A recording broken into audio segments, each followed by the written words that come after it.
Listeners, readers, welcome to the Foxed Page, where we dive deep into the very best books.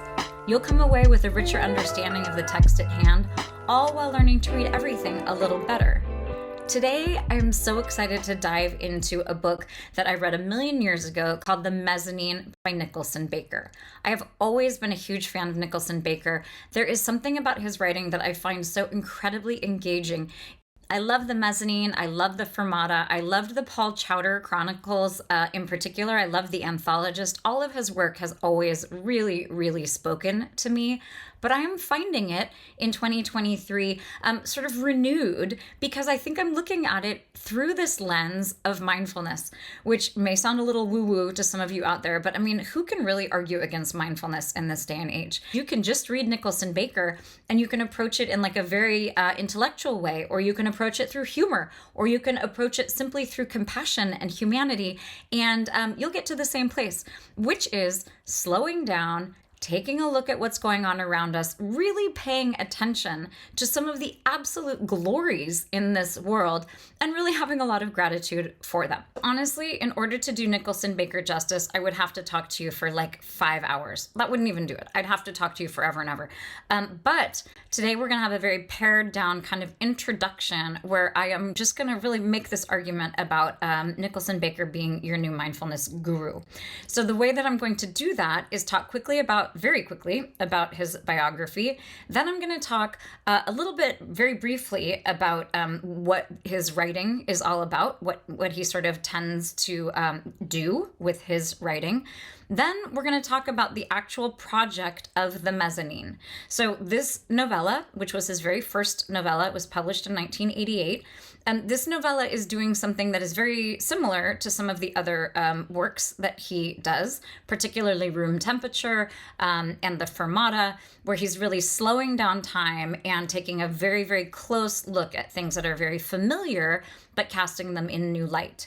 So we're going to take the project of The Mezzanine and we're going to really break it down and to really sort of get a sense of what it is that he is doing and why it is so important that he is just giving us this gift, not only of slowing things way down and looking at the particulars that will sort of rarefy things that seem utterly mundane. He's not only doing that, but he's doing it with an incredible amount of compassion and humor and just inventiveness, and with an eye that will honestly, I mean, this is one of the few books where I really can honestly say that I think it might change your life. Before I dive in, I want to make a quick note of my hairdo and my outfit. So I have to say that in my mind, I thought the hair and the outfit were going to look a little better. I'm just like slightly disappointed. When I am up in my closet, getting ready to sit down and film one of these things, trying to think like, what is it that I can do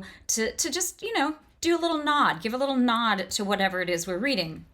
And I'm up in my closet, and the first thing I come across is a Ford t-shirt, with like the Ford truck logo. And the part of myself that thinks of Nicholson Baker as this like postmodernist who uses a lot of brand names and who's concerned with consumerism and in like kind of a gentle, nice, compassionate, nostalgic way, I was like, oh, I can wear my Ford t-shirt. But then I got totally distracted by basic lace. So I've become honestly, like I have a couple of nightgowns that have this lace on the, hem or whatever, that is so beautiful. And I mean, it's like, I don't know, a $40 nightgown or something, and it's very comfortable and it's like all modern and whatnot. But this lace looks like some kind of miracle. I was thinking, this is so Nicholson Baker for me to be like wondering who it is that, this cannot be hand done. So I'm like, I hate to think about it actually, but like, where is this lace coming from? Who is designing this lace? How are they making it so that it's so soft and stretchy and comfortable, and how you can wash it 1,000 times? These are old nightgowns I'm talking about. It is like a modern miracle, this lace. Then I was looking at the sweaters that I had knitted, and I started to get to this idea of, argyle and cable knit. I had these names for all of these. If you hear that scratching, that's one of my dogs. Sorry. I'm in a small space with a lot of dogs suddenly who might fight. Stay tuned. So we have houndstooth, we have smocking, we have tattersall. Tattersall was a word that came to me somewhat recently, and I was so happy to understand what tattersall was. You know, I saw some good old standbys like paisley, which I honestly would not have thought that I had any paisley in my closet, but I did. I had some snaps, these really amazing snaps, and I was just marveling at the pearlized top of the snap and the way that the snap snaps together and that feeling of the snap snapping together.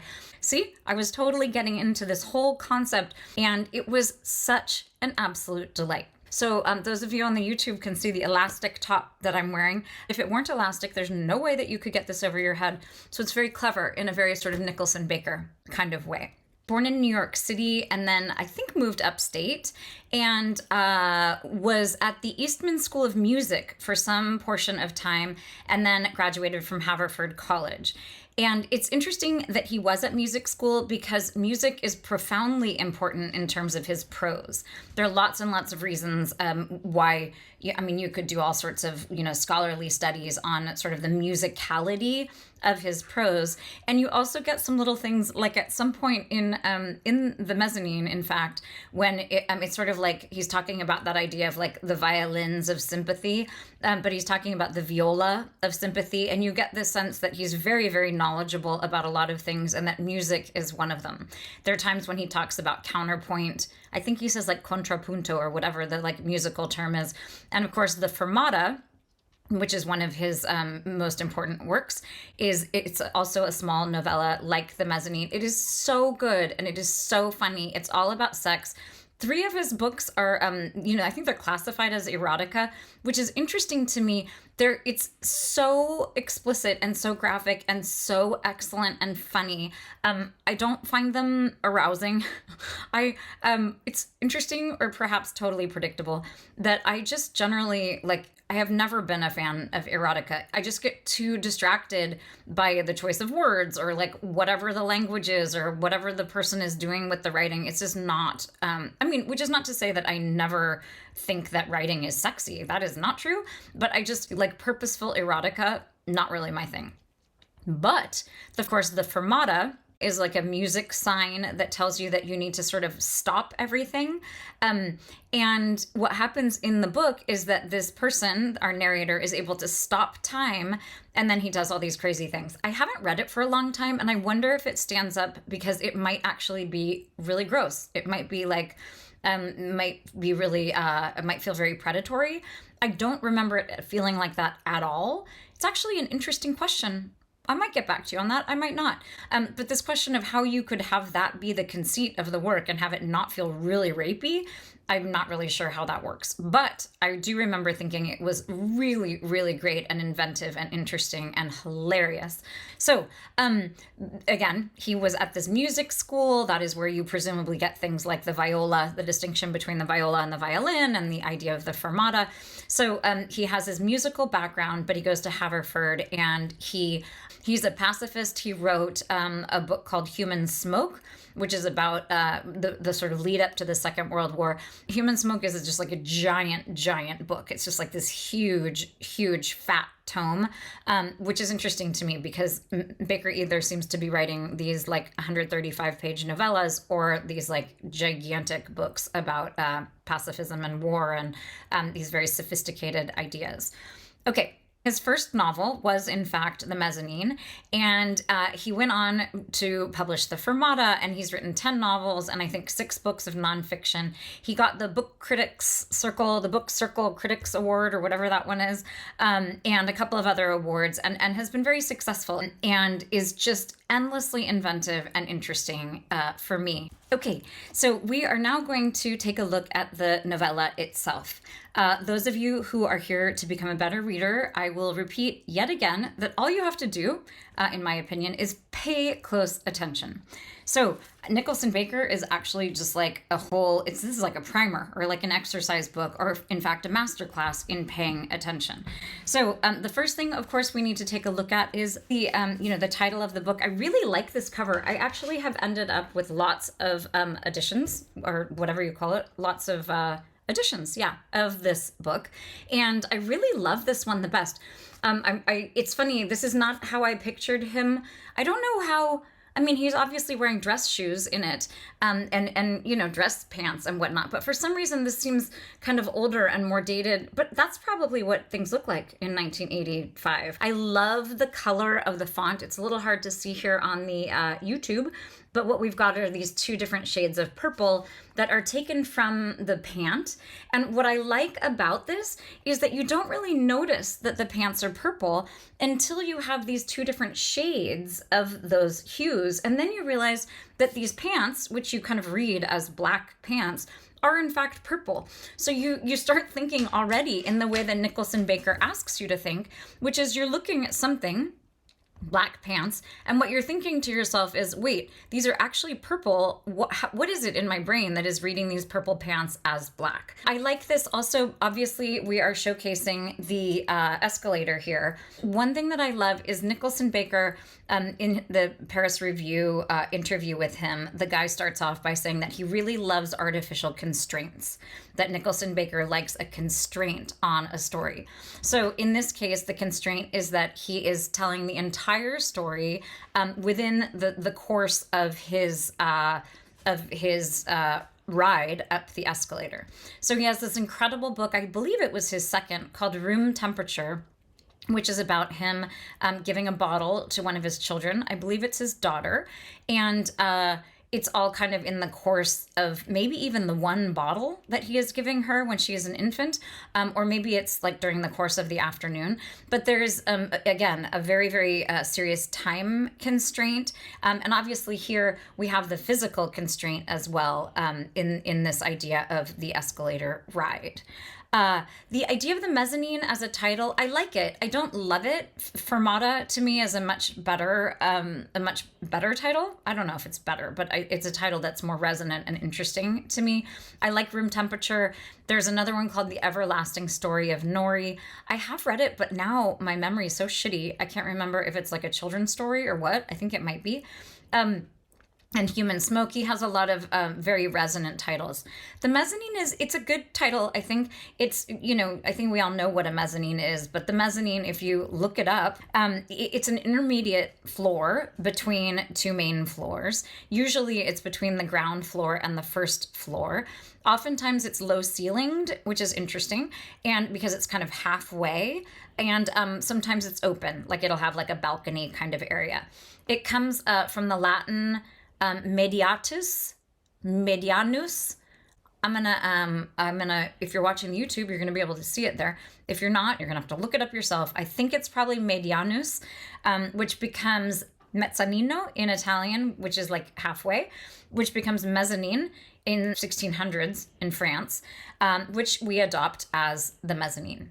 So do I love the title? I don't really love it, but I do like this idea of something that is kind of in between two things, that it's kind of a stopping point and a vantage point potentially between two other things. Because a lot of what Baker is doing, again, is that he is sort of slowing everything down, and in between, say, two activities or in between two moments of time, everything is slowing down, and he's really digging into incredibly fine detail in a way that is super engaging.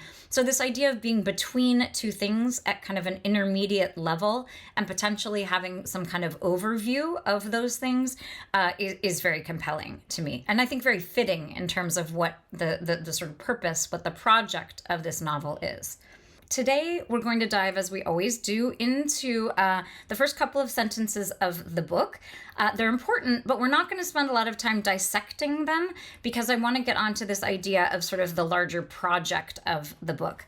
And I'm not going to spoil anything about this ride up the escalator in case you are using this lecture today as an introduction to Nicholson Baker. So here we have the beginning of chapter 1. At almost 1 o'clock, I entered the lobby of the building where I worked and turned toward the escalators, carrying a black penguin paperback and a small white CVS bag, its receipt stapled over the top. The escalators rose toward the mezzanine, where my office was. They were the freestanding kind, a pair of integral signs swooping upward between the two floors they served without struts or piers to bear any intermediate weight. So the very first sentence of this, I just love it. I think what got me was the penguin paperback and the CVS bag. So this is a very postmodern thing, which we'll get into later. This use of brand names in order to both to sort of criticize consumerism and to really sort of place us in a very specific time in history. But it's also, this is not a brand new thing the postmodernists came up with. The postmodernists being a movement sort of the latter half of the 20th century, a very hyper-masculine, hyper-intellectualized kind of writing. So one thing that you find out later is, in fact, that this penguin paperback is Aurelius's Meditations, which I love. Again, you don't know that until much later, but it's so perfect that the book that he is carrying is about meditations, because, in fact, what we are heading into here with our trusty narrator with his CVS bag with the receipt stapled over the top is a book that is all about very careful meditation on the mundane. Okay, we're going to move on, in fact, to what the project of the novel is. And this is simply my own way to break it down. It's a very Nicholson Baker thing to want to kind of break this down and give it sort of a taxonomy or figure out its purpose. But it's also very kind of easy to do because one of the things that Nicholson Baker does is there are these little kind of meta moments where he is in fact talking about what he is doing with the book itself, or he has a line that is explaining what he's doing at the time, but it's an explanation for a small part of the book that can serve also as an explanation for the book itself. It's a fractal. So I learned from one of you YouTube watchers, in fact, that a fractal is a physics term. It simply means that a tiny part of a whole, I mean, I am not a physicist, I am totally butchering this, but the idea is that you could have a little chunk of something that is sort of the same thing as its whole. Okay, so one of the first thing we want to talk about here in terms of the project of the mezzanine is this idea of revealing what is actually happening when we are doing these very sort of automatic or habitual acts. So it's this idea that they are very, very complicated, very complex things that we are doing all day long, and that we are totally oblivious to them and that we should not be. So on page 20, we have a good sort of definition of this. So this is so funny to me. At one point, he's talking about the act of cleaning, the act of sweeping his room, and it's this sort of existential idea that he will be happier if he is cleaning a space. But what happens when he is doing this is that he has a moment of reflection about sweeping the floor in his room in the house that he shares with other people. But it can very easily adapt itself to sort of a statement about what the entire novel is doing. So about the sweeping, he says, "It is as if I were putting each chair leg and caster and door jamb in quotation marks. It made me see these familiar features of my room with freshened receptivity." So you have this idea of seeing things in freshened receptivity. Receptivity? I think it's receptivity. Okay, and another example of this idea of sort of recognizing things anew or afresh, we have on page 53. This is when he is talking about the ideal way to eat a sandwich. And again, every time I cut a sandwich on the diagonal, I think of Nicholson Baker, because in fact, that is a more efficient way to eat a sandwich. I concluded that there had been a logic behind the progress away from the parallel and toward the diagonal cut, and that the convention was not, as it might first have appeared, merely an affectation of short-order cooks. So again, this is this idea, we've some people cut the sandwich right down the middle. To me, that seems very like you would for a little kid, like their PB&J in their school sandwich. In their school lunch bag. And maybe there's a reason. I'm sort of imagining that maybe like in transit, it's better to have the two parallel, sort of chunks instead of the two triangles. But he's also saying, there's quite a long description here about why a diagonally cut sandwich is in fact more efficient in terms of fitting each successive bite into your mouth. And so what he is saying here, or what he is doing, is really sort of calling our attention to this idea of just how we cut a sandwich. It gets very quickly, it gets into sort of this debate territory, when in fact all he is doing is beautifully calling attention to something that we do all the time. The mere fact that we cut the sandwich is interesting. I don't always cut the sandwich, but it is such a luxury. It makes it feel like a meal. It's kind of like the panini maker. God knows what Nicholson Baker thinks of that. I mean, that's like real advancement in the life, trajectory of the sandwich. On page 70, we have another example of this idea of really sort of shining a light onto tasks and onto familiar acts and making them fresh and new. So he's talking about when he gets the check. And this was an interesting, this sort of veers into the territory of passing along knowledge. But he is talking about signing the check at the end of a meal in a restaurant.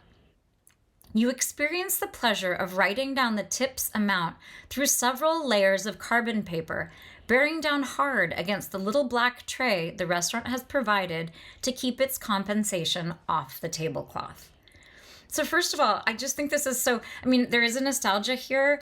This is written again in sort of mid to late 80s, when you would still maybe have a carbon copy, which I guess maybe in a diner you would have that. I don't know. I mean, it's weird. I don't remember that ever being the case. Well, that's not true. I mean, I guess we had those ones that like you would write on it. I didn't think of it as being a carbon copy, but maybe it was actually. I keep having to shake my arm because the light keeps going off in here. But we have this concept of why, in fact, restaurants provide that little black tray. And it's so nice to know, like, there's an actual reason why they're providing it. It's a nicer experience to write on something, writing on the linen of the tablecloth or like write on the like wood of a table does not sound great to me. It sounds nicer to write, especially if it's one of those padded, like kind of soft, squishy folded things that they bring with your credit card slip. I like that for sure. But then there's this idea of them not wanting you to what does it say here? It's provided to keep its compensation off the tablecloth, which is so funny. He's not just saying that the copy is going to go through, but it's this idea of keeping the compensation off the tablecloth.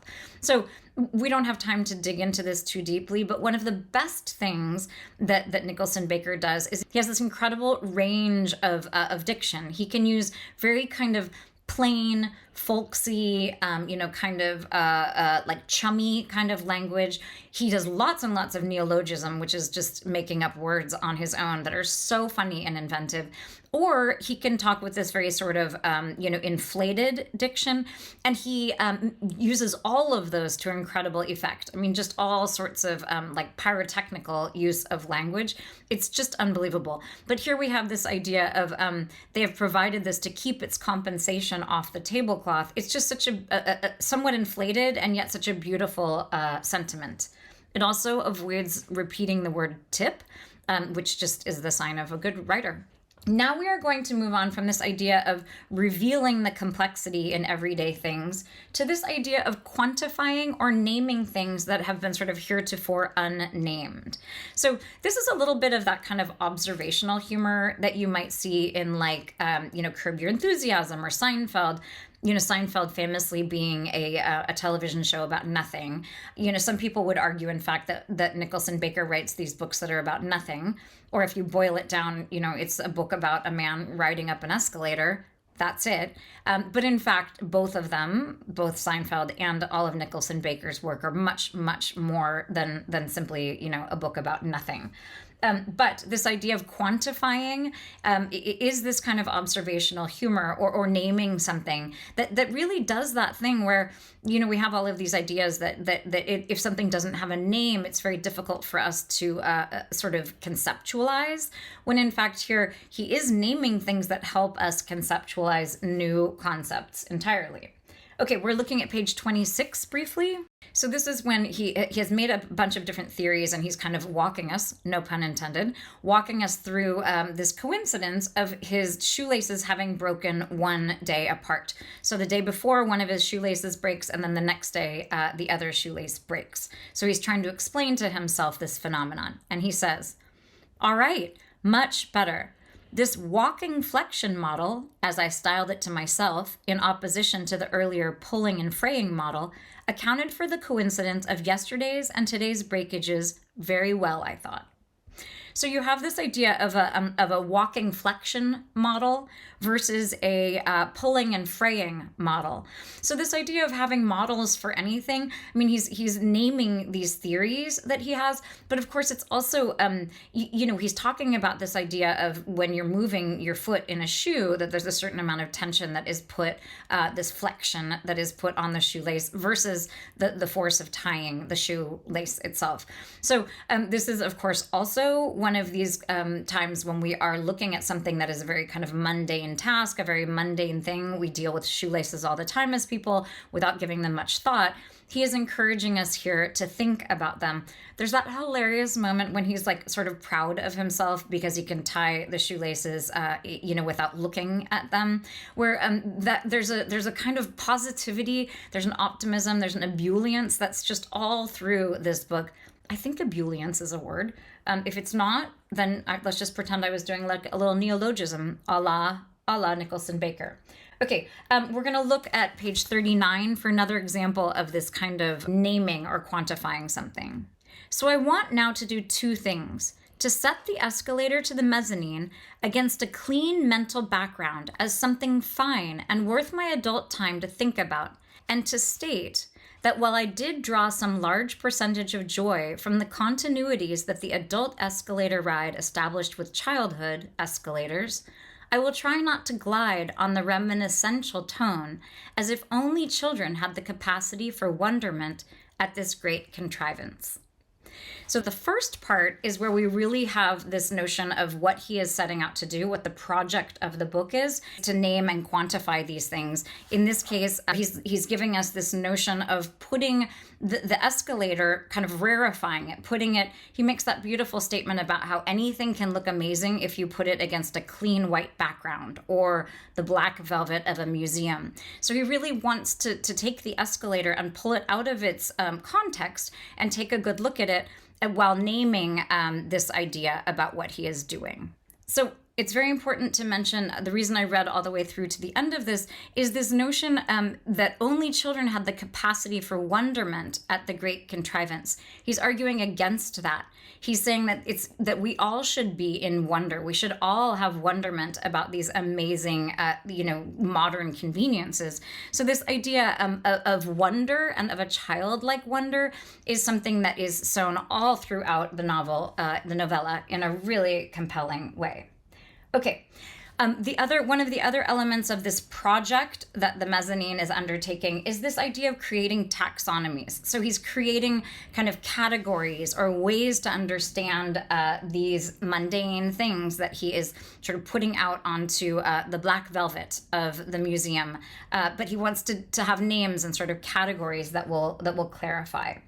So on page 13, it's actually a very important moment in the book, which is when his shoelace breaks. And he says this: "The curve of incredulousness and resignation I rode out at that moment was a kind caused in life by a certain class of events, disruptions of physical routines, such as..."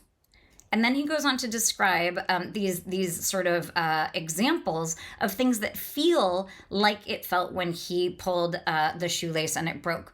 One is the idea of stepping, when you get to the top of a flight of stairs and you step up one more, and in fact there is not a top stair, and you have that feeling of falling through space.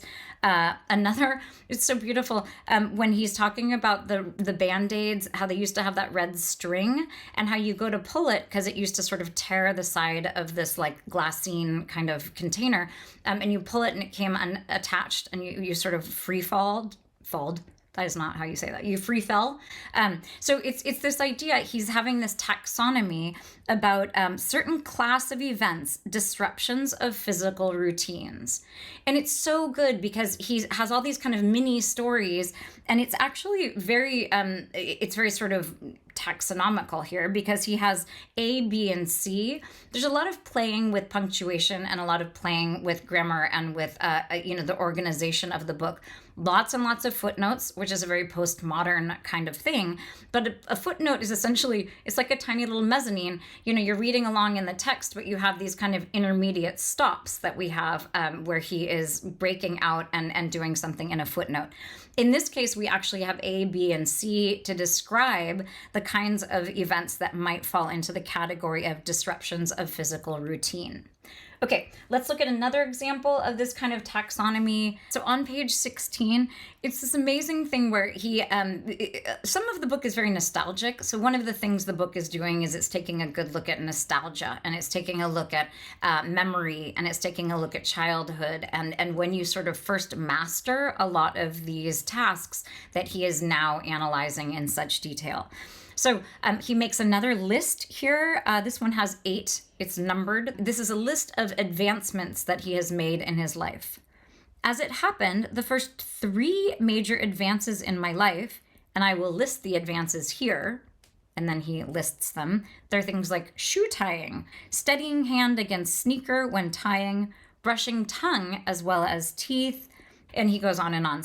These major advancements, 3 of the big first ones happened when he was a child. So he goes on to talk about this idea of novelty and mastering these skills as a child that then become so rote that we no longer think of them. But so I love this idea of these actual kind of lists that he has. And sometimes it's alphabetized, not alphabetized, but sometimes they're letters, sometimes they're numbers, which I think he's poking a bit of fun at himself, this idea of trying to get everything in order, and trying to order things, frankly, that are very difficult to order. Okay, and then on 52, I have to put my glasses on for this one because these little footnotes are very, very small. So this is the cutest part. This is when he is learning how to turn a shirt inside and out. So this is, again, one of these advancements that he learned as a child. And he says, "Soon I created a special order in the taxonomy of human dexterity to cover this kind of trick." And then a little bit further down, "The dexterity was based on a leap of mind that had understood the need for a set of seemingly incomprehensible preparations before a single transforming motion like that disclosed your purpose." So this is one of those things, it's one of those mysteries that as a child, you're not understanding why an adult would be doing a certain thing, or you can't quite figure out how an adult would, for example, this just happened just now. I was peeling apples with my son. He was so awkward. Apologies to my youngest son. I mean, he was very careful, and I have peeled many, many more apples than he has. But it was really actually interesting to think how practiced I am at this skill. I didn't even think of it. I was having a hard time explaining it to him. So, he's a very adept and very competent person, and in fact, he did a very good job peeling his apples. They were peeled better than mine, simply just not as efficient as mine were. So one of the most compelling things I find in Nicholson Baker is you end up learning so much. And they're things that you kind of didn't know that you cared about, but they're very compelling pieces of information that you walk away with. And he has the most heartwarming description of why this is important, why this kind of transfer of knowledge is so satisfying. So he is in the act during much of the book of transferring knowledge to us, the reader, but there's also a moment in the book where knowledge is transferred from one of the receptionists in his office to the character in the book. So on page 34, it's so interesting to me. So much good stuff is in these footnotes. So I'm cracking up at my glasses. I look like Edna, the Taylor person on The Incredibles. But there's a lot of really compelling information is in the footnotes. It was very interesting to me, 2 things about reading the Mezzanine. One is that I kept thinking, okay, well, I can skim some part of this because, I don't know, there's going to be something that's going to be, not that compelling, and I'm going to want to skim it. Never. He would start talking about something, and I'd be like, okay, this is going to be so boring. And never was it boring, even if it was something that I didn't think that I cared about at all. The other thing is I kept having to force myself to not read with a pencil. So all of you out there who are here to, become better readers, I strongly, strongly encourage you to read with a pencil in hand. I know for some people, if you want to be able to pass a book along to someone else, which I actually have a little bit mixed feelings because I feel like, there's a very large ghost readership out there, especially among women. And I absolutely understand the importance of economizing and of sharing a book, but I also understand the importance of buying a copy of a book in order to support the author who is writing the book. Same thing with libraries. Obviously, you can't write in a library book, and I love the accessibility of the library and all that the library has to offer. But again, there's a limited compensation there for people who deserve compensation. These creative types who are trying to write books for us. You could also write on a Post-it note and slap it in there, if just or keep a pad of paper nearby. I don't know. I feel like maybe people don't write in books as much as I do. I'm sure they do not. But the point is, I kept having to read without my pencil in hand, which feels very strange to me. But it was because I was making so many notes in the margins. I was interacting so rigorously with the text that it was taking forever to read in a delicious way, in the best way ever. But still, I finally was I have got to read. I did a lot of reading in the bathtub because it's a little harder to make notes when I'm in the bathtub. And also I was I gotta put the pencil down. I gotta just read this and absorb it and not be taking so much time. Okay, so on the bottom of page 34, this is that idea of this transfer of knowledge and why it is so satisfying. The reason why the information that she's passing on is very simple, which is simply that you could buy shoelaces at CVS. It made us both feel we were moving ahead in our lives. At random, on errands of her own, she had learned something that other people apparently didn't know, and she was now passing the knowledge on to me. It's so beautiful. This idea of it made us both feel we were moving ahead in our lives.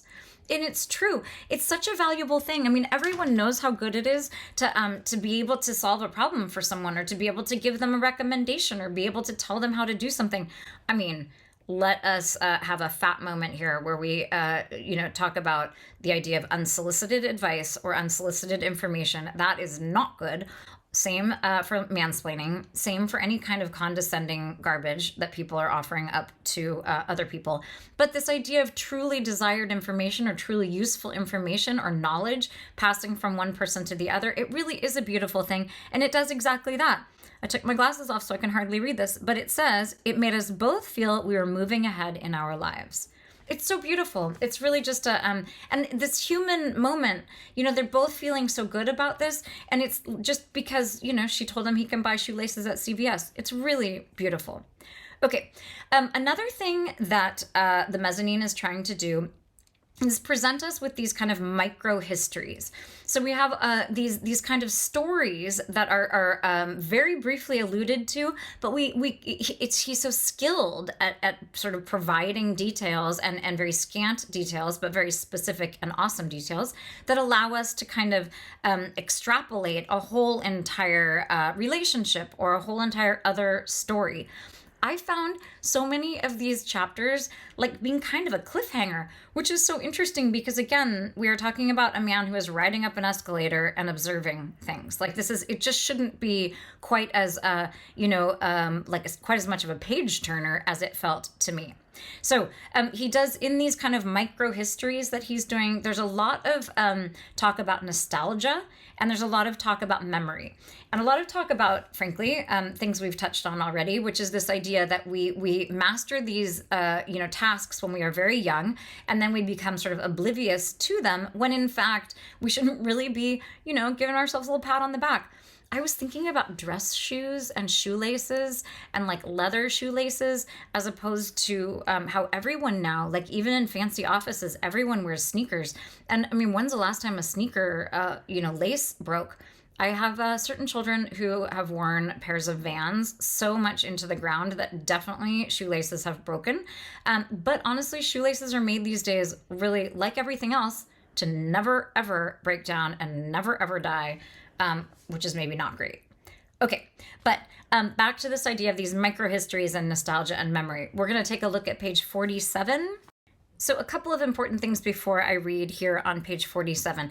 One is that the gentleman in our book, turns out his name is Howie, which is not mentioned until, fairly late in the text, and not a lot is made of it, but Howie is such a funny and kind of sweet name. It's really perfect in lots of ways. But in the story, this is his first job out of college. He talks about having been given his dress shoes by his father, kind of on the occasion of this first job and how they are 2 years old. So we know he's about 23 years old. There's another couple of instances in the book where he is older. At one point, he specifically says he's 30 years old. So one of the things that he's very preoccupied with, I mean, and this is such a shocking, I mean, he seems like an older person to me. This does not seem, he seems kind of like, just, I don't know, like a little, like a dad or something. Like, just like he seems like a little bit of an older kind of fuddy-duddy is the word that's coming to my mind, which he's not. He's only 23. But he has, he's a very young person at the beginning of the book. And so there's a lot of concern or a lot of sort of thinking about nostalgia and childhood. So on 47, he says this: "Will the time ever come when I am not so completely dependent on thoughts I first had in childhood to furnish the feedstock for my comparisons and analogies and sense of the parallel rhythms of micro-history?" So here we have this idea of these micro-histories. And for example, he's talking at this point about having had milk delivered in bottles, and how then when the invention of the paper milk carton came out, he was just astonished and had this, the milk carton was novel and interesting. And so there's a lot of, question about this micro-history that he has about, the nostalgia for the glass bottles, but then the kind of marveling at the incredible design of the paper carton. So down at the bottom of this paragraph on 47, "I reached this new stage of life, the end of the rule of nostalgia, the beginning of my true majority. And luckily, I can remember the very day that my life as an adult began." So I love this idea that we have, these micro-histories, which are, it's a very apt term. He says it himself, this micro-history that for the longest time, until he's 23 years old, it's sort of ruled, everything is kind of compared to when he was a child. And then he does this kind of funny mathematical, he must have studied math because there's quite a bit of math in here. He actually has the most incredible article in Harper's Magazine about how Algebra 2 is just like the worst thing that's ever happened. And it is so funny. Like, it's basically this whole thing about, like, why is Algebra 2 this horrible thing that everyone has to be able to do in the United States? I mean, it's really a very good question. And he really does this whole thing about how demoralizing it can be for people, and how really it can kind of get people off on the wrong path. He seems like someone who would, in fact, have a very good understanding of algebra. I don't know, maybe he was a geometry guy like me. But he has this sense that, and he does this mathematical equation where when he is 23, he is beginning to have enough sort of adult and kind of like not childhood benchmarks for things. And it's just this beautiful idea of how he is viewing things and what the sort of context that he is placing these mundane activities, what the context for those actually is. So, and again, he wrote this when he was young. It was his first novel. Let's see, it came out in 88 and he was born in 57. So if my math is correct, he's 31 when it comes out, which is exactly, the guy who's driving on the highway and sees the garbage truck, who is 30 years old in this book. That we can imagine is the gentleman Howie, who is writing this story. And very easily we can sort of look at this whole thing as being autobiographical. I don't know how autobiographical it is, but I love that you're sort of invited and very tempted, I think, to read this as Nicholson Baker himself. If you're watching on the YouTube, I'm going to throw up some pictures of Nicholson Baker with his children, which will just, first of all, just like melt your heart, which, apologies for the cliche, but like there's one with his baby where his baby son, I think his name is Elias, I think. The baby looks exactly like him, and he's probably like 35 in the picture, and it is so funny. So you have this sense of Nicholson Baker as sort of inviting us to read his fiction as nonfiction. Not in the case of the Fermata, because there's like some supernatural stuff that's happening there. And certainly not in the case of Paul Chowder, because that is a very specific persona who is really, really sort of leads a life of his own. I mean, I don't know if that's true, but he's certainly not a married man and father of two living in Maine. So he's later in his career, Nicholson Baker is, creating more boundaries between himself autobiographically and his characters. Okay, so the last thing I want to do is to take a look at a really beautiful passage on page 54. So this is another one of those beautiful micro-histories. This is a slightly longer passage, but it's really just beautiful. And it really shows a lot here in terms of Nicholson Baker has this unbelievable talent for writing dialogue and making it sound so real. And it is working so hard because it's really telling us so much about the people who are speaking. In this case, it's very much about a kind of a father-son thing. And in fact, like a father, son, and uncle, it's very avuncular. There are all these different beautiful things that emerge in this very short passage. Once again, it is a passage that takes place entirely within a footnote that is a very long footnote. It's spilled from one page to the other. And he has established right before this that his father had this beautiful habit of hanging all of his beautiful neckties over the beautiful crystal doorknobs of their home. He laments at one point the fact that doorknobs no longer are actual knobs, and he talks about the beautiful satisfaction of his childhood home of turning these crystal doorknobs. So, and you can imagine all of these beautiful fabrics kind of, very much like the fabrics that I just was showing you from my closet, these beautiful ties that are hanging over these beautiful crystal, faceted crystal doorknobs. I mean, they're probably glass, but, you know, beautiful nonetheless. He says this. This is about him and his father. When I had dinner with him and other relatives in the first year of my job, I wore the best tie I had bought to date. And as my uncle conferred with the hostess about the table, my father turned toward me, caught sight of my tie, and said, "Hey, hey, nice," fingering the silk. "Is this one of mine or one you bought?" "I picked this one up a while ago, I guess," I said, pretending to think back with effort, when in fact I remembered every detail of the transaction, remembered carrying the very light, very expensive bag home not more than 5 weeks before. A neat tie, a neat tie. He lowered his glasses and bent to examine the pattern more closely. Rows of paired lozenges intersecting like Venn diagrams, mostly red. Very fine. I said, "This is one I haven't seen before, have I?" fingering his tie in return. "Really nice." "This?" he said.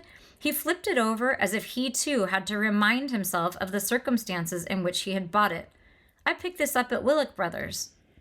As we were all seated at the table, I looked around at my male relatives' ties. At my grandfather's tie and my uncle's tie and my aunt's father's tie, and it was clear to me that my father and I were without question wearing the two best-looking ties at the table that night.